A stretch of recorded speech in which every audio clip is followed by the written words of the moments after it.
नमस्कार, सुप्रभात। सुबह के 7 बजने को है। 7 की बड़ी बात लेकर मैं हूं आपके साथ तृप्ति सोनी। दिल्ली बॉर्डर पर 33वें दिन भी किसानों का आंदोलन लगातार जारी है। कल होने वाली अहम बैठक पर सभी की नजर है। कल किसान संगठनों और सरकार के बीच बातचीत होगी। लंबे गतिरोध और कई दौर की बातचीत के असफल रहने के बाद एक बार फिर से उम्मीद है कि कृषि कानूनों को लेकर दोनों पक्ष सहमति बनाए, जिससे आंदोलन खत्म हो सके। उधर बॉर्डर पर किसान आज भी शहीदी दिवस मनाएंगे। तो 33वें दिन भी लगातार किसानों का आंदोलन जारी है। कल बैठक होने वाली है, जिस पर सभी की नजर है कि आखिर क्या कोई सहमति बन पाती है किसानों और सरकार के बीच में। एमएसपी को लेकर लिखित आश्वासन देने को सरकार तैयार है, लेकिन किसान इस बात पर अड़े हुए हैं कि तीनों कृषि सुधार कानूनों को वापस लिया जाए। किसान नहीं चाहते हैं कि ये कानून देश में लागू रहे। बॉर्डर पर किसान आज भी शहीदी दिवस मनाएंगे। लगातार ये आंदोलन तेज होता जा रहा है। इस बीच सरकार ने भी कहा है कि हम खुले मन से किसानों से बात करना चाहते हैं। कल अहम बैठक होगी सरकार और किसानों के बीच में। देखना होगा कि क्या कोई आम सहमति बन पाती है या नहीं।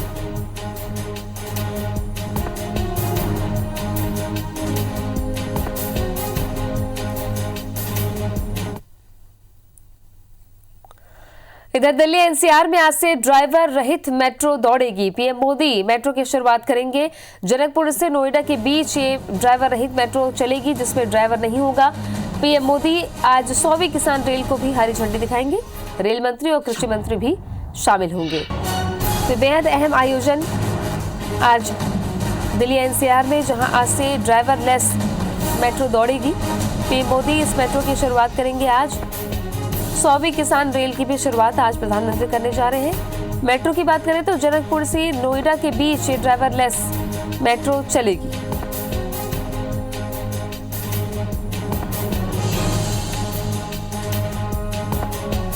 कार्यक्रम में रेल मंत्री और किसान और कृषि मंत्री भी शामिल होंगे। दिल्ली एनसीआर में आज से ड्राइवर रहित मेट्रो की शुरुआत होने जा रही है, जिसका शुभारंभ प्रधानमंत्री नरेंद्र मोदी करेंगे।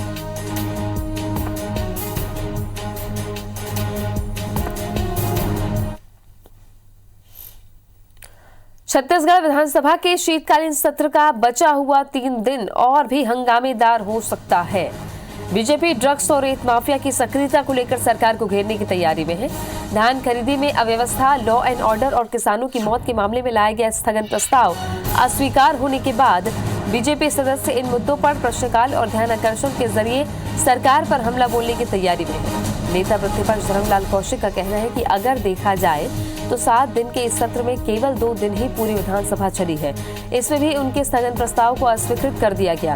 उनका कहना है कि सरकार की कोशिश है कि विधानसभा सोमवार को ही खत्म हो जाए, पर हमारी कोशिश रहेगी कि ज्यादा से ज्यादा जनहित के मुद्दे को उठाकर सरकार का ध्यान आकर्षित करें। वहीं इस संबंध में मुख्यमंत्री भूपेश बघेल का कहना है कि भारतीय जनता पार्टी के हर सवाल और मुद्दों का जवाब देने के लिए सरकार तैयार है, लेकिन वो केवल घड़ियाली आंसू बहाकर विधानसभा का समय खराब कर रहे हैं। हमारे सारे स्थगन प्रस्ताव रखे हुए हैं, हमारे क्वेश्चन लगे हुए हैं और मुख्य रूप से 139 की चर्चा हमारी बची हुई है। वैसे भी कुल 7 दिवस का है, उसमें अभी 3 दिवस बचा हुआ है। 2 दिवस वैसे चला गया, तो हम चाहते हैं कि पूरे 3 दिन चले, सारे विषयों पे चर्चा हो। हमारे पक्ष के लोग भी उनके सवालों के भरपूर जवाब दे रहे हैं। सत्ता पक्ष न कमज़ोर है और न ही जवाब देने में कोई कोताही बरत रहा है। इधर रायपुर में विद्यामितानों का प्रदर्शन होगा। विधानसभा का घेराव करेंगे विद्यामितान। तो एक तरफ विधानसभा का सत्र चल रहा है, दूसरी तरफ लंबे समय से अपनी मांग लेकर विद्यामितान प्रदर्शन कर रहे हैं और आज विधानसभा का घेराव भी करेंगे। अलग अलग जिलों से विद्यामितानों का प्रदर्शन लगातार जारी है। राजधानी रायपुर में उनकी उपस्थिति पिछले कई दिनों से लगातार देखी जा रही है। नियमितीकरण की मांग विद्यामितानों की है। जब कांग्रेस विपक्ष में थी तो उन्होंने विद्यामितानों से वादा किया था कि जैसे ही सरकार में कांग्रेस आएगी नियमितीकरण किया जाएगा और 2 साल सरकार के पूरे हो चुके हैं। यही तर्क देकर विद्यामितान एक बार फिर मैदान में है और आज विधानसभा का वे घेराव करेंगे, अपनी मांगों को लेकर प्रदर्शन करेंगे।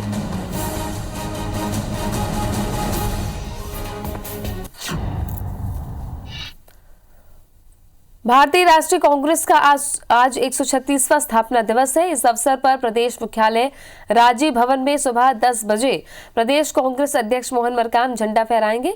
वहीं सभी ब्लॉक और जिला स्तर पर इस कार्यक्रम का आयोजन किया गया है। दोपहर 2 बजे राजीव भवन से ट्रैक्टर यात्रा को प्रदेश कांग्रेस अध्यक्ष मोहन मरकाम हरी झंडी दिखाएंगे। ये ट्रैक्टर यात्रा रायपुर से शुरू होकर सिमगा, बिमित्रा, मुंगेली होते हुए तखतपुर में खत्म होगी। इस ट्रैक्टर यात्रा के माध्यम से कांग्रेसी केंद्रीय कृषि सुधार कानून का नुकसान बताएंगे। वहीं राज्य सरकार किसानों के लिए किए गए कार्यों की जानकारी भी देगी। 28 दिसंबर को कांग्रेस के 136वें स्थापना दिवस के अवसर पर प्रदेश कांग्रेस के मुख्यालय राजीव भवन, सभी जिला मुख्यालयों और सभी ब्लॉक मुख्यालयों में तिरंगा फहराया जाएगा। तो छत्तीसगढ़ की ये कुछ खास खबरें हैं जिन पर ज्यादा जानकारी के साथ हमारे सहयोगी राजेश राज जुड़ चुके हैं। राजेश, ये बड़ी खबरें जिन पर दिन भर नजर रहेगी, अपडेट दें कि क्या कुछ खास रहने वाला है आज दिन भर।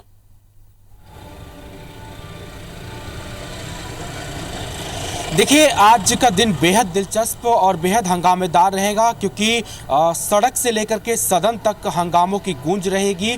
बात करें सड़क की तो विद्यामितान 1400 के करीब ऐसे गेस्ट टीचर हैं जो स्कूल में पढ़ाते रहे हैं, कई सालों से पढ़ाते रहे हैं, लेकिन अपने नियमितीकरण की मांग को लेकर के पिछले 2 महीने उनके पूरे हो चुके हैं। राजधानी में प्रदर्शन करते हुए कई बार वो रैली निकाल चुके हैं, शिक्षा मंत्री के घेराव करने की कोशिश कर चुके हैं, सीएम हाउस के घेराव करने की कोशिश कर चुके हैं, पुलिस की लाठियां भी खा चुके हैं और आज वो फिर से करो या मरो का नारा देते हुए विधानसभा का घेराव करने जा रहे हैं, क्योंकि विधानसभा का शीतकालीन सत्र जारी है।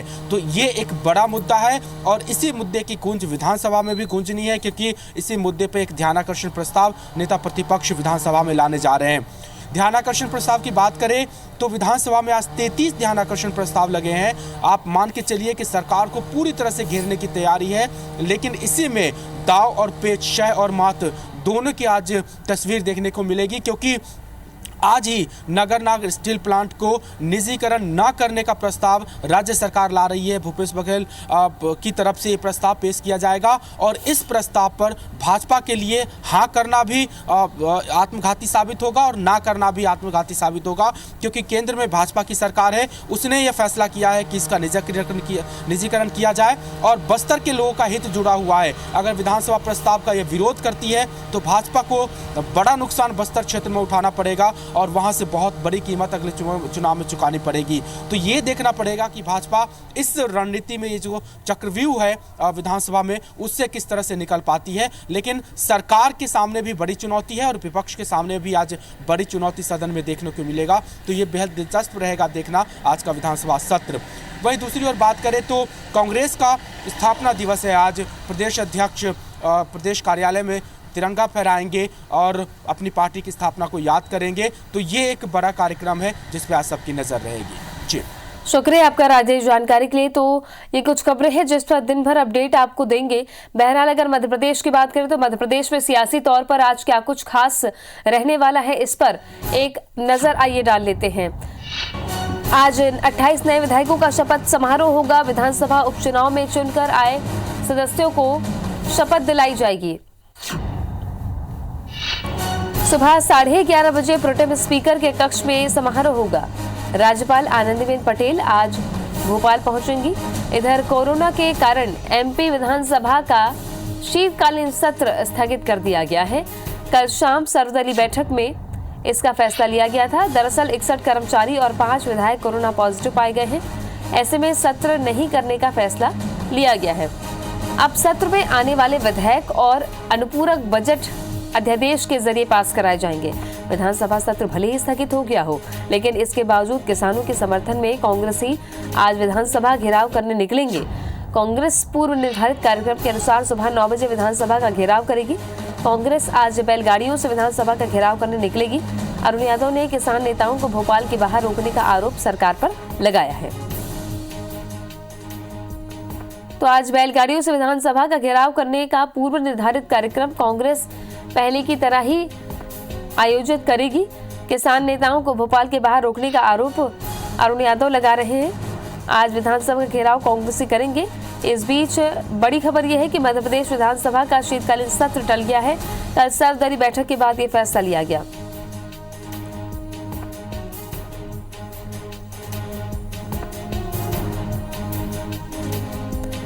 तो सीएम हाउस में बीजेपी विधायक दल की बैठक हुई, जिसमें चर्चा हुई। बैठक के बाद ये निर्णय लिया गया कि विधानसभा का शीतकालीन सत्र स्थगित किया जाए। और इधर सुबह 9 बजे विधानसभा का घेराव करने कांग्रेस निकलेगी। तो मध्य प्रदेश की कुछ बड़ी खबरें हैं। सियासी हलचल की बात करें तो सियासी हलचल यही है कि कोरोना के कारण मध्य प्रदेश विधानसभा का शीतकालीन सत्र स्थगित हो गया है। कल शाम सर्वदलीय बैठक में सत्र स्थगित करने का फैसला लिया गया, लेकिन इस बीच 28 विधायकों का शपथ ग्रहण समारोह होगा। आज नए 28 विधायकों को शपथ दिलाई जाएगी, जिनमें ज्यादातर ज्योतिरादित्य सिंधिया के खेमे के विधायक हैं। विधानसभा उपचुनाव में चुनकर आए सदस्यों को शपथ दिलाई जाएगी। सुबह 11:30 बजे प्रोटेम स्पीकर के कक्ष में यह समारोह होगा। राज्यपाल आनंदीबेन पटेल आज भी भोपाल पहुंच रही हैं।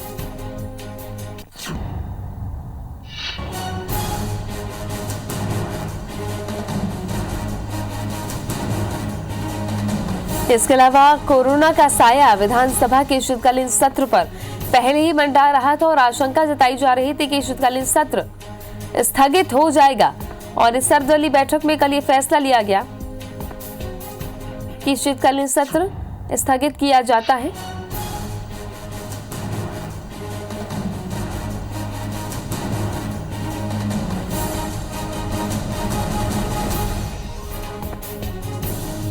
खेल अलंकरण भी आज बांटे जाएंगे। खेल अलंकरण पुरस्कार, आज राज्य स्तरीय खेल अलंकरण पुरस्कार समारोह रखा गया है। 28 उत्कृष्ट खेल हस्तियों को सम्मानित करेंगे मुख्यमंत्री शिवराज सिंह चौहान। भोपाल के मिंटो हॉल में कार्यक्रम आयोजित होगा। मिंटो हॉल में खेल हस्तियों को सम्मानित किया जाएगा। मुख्यमंत्री शिवराज सिंह चौहान इस कार्यक्रम में शामिल होंगे और मुख्यमंत्री खेल हस्तियों को सम्मानित करेंगे। भोपाल के मिंटो हॉल में कार्यक्रम का आयोजन होगा। राज्य स्तरीय खेल पुरस्कार अलंकरण समारोह आज रखा गया है। 28 उत्कृष्ट खेल हस्तियों को मुख्यमंत्री शिवराज सिंह चौहान सम्मानित करेंगे। मिंटो हॉल में यह कार्यक्रम आयोजित होगा। नवीन सिंह हमारे सहयोगी जुड़ गए हैं। नवीन, मध्य प्रदेश की कुछ खास खबरें जिन पर विस्तार से जानकारी दीजिए। देखिए, मध्य प्रदेश की विधानसभा का शीतकालीन सत्र आज से शुरू होना था। आज पहला दिन था और कांग्रेस और बीजेपी ने दोनों ही पार्टियों ने ज़बरदस्त तैयारियां की थी। लेकिन इसके पहले कल देर शाम एक बड़ा ड्रामेटिक मोड़ आया और अचानक ये खबर सामने आई कि मध्य प्रदेश की विधानसभा अगले सत्र तक के लिए, अगली तारीख तक के लिए स्थगित, यानी 3 दिनों के लिए जो विधानसभा का शीतकालीन सत्र लगना था वो स्थगित हो चुका है। बीजेपी की तैयारियां पूरी थी। कई सारे इंपॉर्टेंट बिल आने थे इस विधानसभा के सत्र में। लव जिहाद पर बिल आना था और भी कई सारे महत्वपूर्ण बीजेपी सरकार के पास एजेंडे थे। अब और कांग्रेस वहीं तैयारी कर रही थी। कांग्रेस किसानों के आंदोलन को समर्थन दे रही थी और किसान आंदोलन के मसले पर कांग्रेस ने विधानसभा के अंदर भी कई सारे सवाल लगाए थे और विधानसभा के बाहर भी सरकार को घेरने की तैयारी थी। कांग्रेस के सभी विधायक आज ट्रैक्टर ट्रॉलियों से विधानसभा के भीतर पहुंचने वाले थे। लेकिन अब चूंकि विधानसभा सत्र स्थगित हो गया है, अब कांग्रेस ने अपने धरने का, अपने आंदोलन का स्वरूप बदल दिया है। अब कांग्रेस नेता प्रतिपक्ष कमलनाथ के नेतृत्व में सभी कांग्रेस विधायक विधानसभा जाएंगे, ज़रूर मार्च करते हुए जाएंगे और गांधी प्रतिमा के सामने मौन धरना देंगे। तो इस तरीके से अचानक सर्वदलीय बैठक में इस तरीके का फैसला हुआ। दोनों ही पार्टियों ने ये तय किया, कोरोना की वजह से जो स्थितियां मध्य प्रदेश की विधानसभा में बनी हैं, 40 से ज़्यादा कर्मचारी कोरोना के पॉजिटिव पाए गए हैं। तो ऐसे में विधानसभा का सत्र चलाना बड़ा मुश्किल हो सकता है, विधायकों की जान पर भी बन आ सकती है। हालांकि ये ज़रूर ऑप्शन था कि जो विधायक घर बैठे मोबाइल के जरिए वर्चुअली जुड़ना चाहता हो विधानसभा के सत्र से तो वो जुड़ सकता है, लेकिन एक सीमित संख्या रखने पर चर्चा चल रही थी और दोनों ही पार्टियों की तरफ से मांग थी कि बड़ी संख्या में ज़्यादा से ज़्यादा विधायक सदन के भीतर मौजूद रहें। लेकिन सर्वदलीय बैठक में ये फैसला हुआ। हालांकि इस फैसले के बाद कांग्रेस के जो सीनियर मोस्ट एमएलए हैं डॉक्टर गोविंद सिंह नेता प्रतिपक्ष कमलनाथ का भी देर रात बयान जारी हुआ। दोनों ने असंतोष जाहिर किया। कमलनाथ के बयान में ये साफ हुआ, कमलनाथ ने ये मांग की थी कि जो भी विधायक हैं उनकी अलग मंत्रियों के अध्यक्षता की कई सारी समितियां बनाई जाएं, जिस विधायक के जो सवाल है उस सवाल का जवाब उस समिति में विधायकों के सामने दिए जाएं, ताकि वो जो विधायक हैं वो अपनी बात वापस जाके अपने क्षेत्र में रख सकें, चूँकि वो जनता के मुद्दे होते हैं। तो इस तरीके के सुझाव भी दिए गए, लेकिन उस पर कोई फैसला अब तक नहीं हो पाया है। तो माना जा रहा है कि आज भी घमासान हो सकता है। विधानसभा कांग्रेस के विधायक जरूर जाएंगे, लेकिन मौन धरना देंगे। इसके अलावा आज कांग्रेस का स्थापना दिवस है। मध्य प्रदेश की राजधानी भोपाल में कांग्रेस का हेडक्वार्टर है शिवाजी नगर में, वहाँ पर एक बड़ा कार्यक्रम है। पीसीसी चीफ कमलनाथ यहाँ मौजूद रहेंगे। पूर्व मुख्यमंत्री दिग्विजय सिंह के भी मौजूद होने की खबरें हैं। पूर्व पीसीसी चीफ अरुण यादव भी यहाँ मौजूद रहेंगे। पूर्व प्रदेश अध्यक्ष कांतिलाल भूरिया भी यहाँ मौजूद रहेंगे। सुरेश पचौरी भी पूर्व प्रदेश अध्यक्ष के नाते भोपाल मौजूद रहेंगे। तो सभी जो बड़ी हस्तियां हैं कांग्रेस की वो आज स्थापना दिवस के मौके पर मौजूद रहेंगी। चूंकि आज से विधानसभा का सत्र शुरू होना था, लिहाजा सारे कांग्रेस के विधायक भी कल आ चुके हैं भोपाल।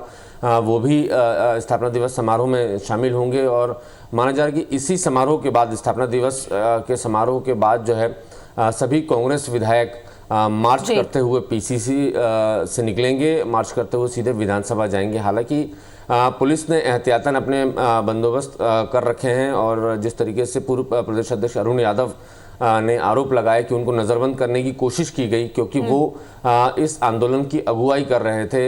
इस आंदोलन का जिम्मा उनके पास था। कल ही उनका घर को बैरिकेडिंग, जो उनका बंगला है उसको बैरिकेडिंग से चारों तरफ से घेर दिया गया है और उनको नज़रबंद करने की कोशिश की गई है, ऐसा आरोप अरुण यादव ने लगाया था। और साथ ही साथ ये भी पुलिस विभाग को खबरें मिली थी कि कई सारे ट्रैक्टर ट्रॉली राजधानी भोपाल में आ चुके हैं, जिससे विधायक विधानसभा का घेराव करने जा सकते हैं।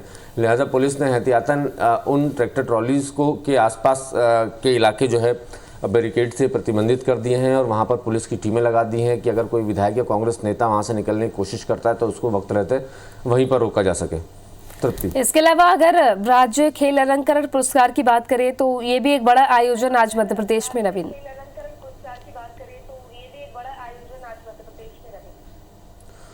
देखिए बिल्कुल खेल अलंकरण समारोह है आज। जो भी मध्य प्रदेश से जिन बच्चों ने भी, जिन खिलाड़ियों ने भी मध्य प्रदेश का नाम रोशन किया है राष्ट्रीय स्तर पर, अंतर्राष्ट्रीय स्तर पर, आज उनको तमाम अवार्ड मिलेंगे।